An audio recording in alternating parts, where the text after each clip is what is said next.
রাধে রাধে বন্ধুরা, আজকে সকালে একটু অন্য ধরনের ব্রেকফাস্ট বানিয়েছিলাম। করেছিলাম আলুর পরোটা। এই দুটো গোল্লা রয়েছে, ও আসলে গরম গরম ভেজে দেব। আর এই যে আমি খাচ্ছি বসে। আর এইখানে দেখো আমার ননদ পাঁচিলের উপর উঠে দাঁড়িয়ে সাইকেলের চেন সারানো দেখছে। মানে কি যে বলবো, ওখান থেকে পড়ে গেলে ওকে যে কে সারাই করবে ভগবানই জানে। সন্ধ্যাবেলায় একটু বেরিয়ে পড়লাম চা খেতে। আমরা কিন্তু বরাবর ঘরে দুইজনেই চা খাই না, কিন্তু শীতের সময় একটু ইচ্ছে হলো যে যাই গিয়ে একটা দারুণ চা খেয়ে আসি বাইরে থেকে গিয়ে।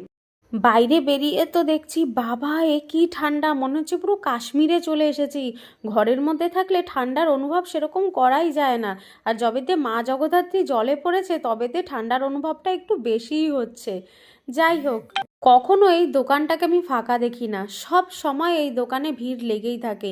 এর আগে দু একবার এসছিলাম এখানে চা খেতে, কিন্তু ফার্স্ট আজকে ওর সাথেই আসলাম চা খাওয়ার জন্য। এর আগে আমার ভাইদের সাথে এসেছিলাম। এই যে চলে এসেছে আমার চা।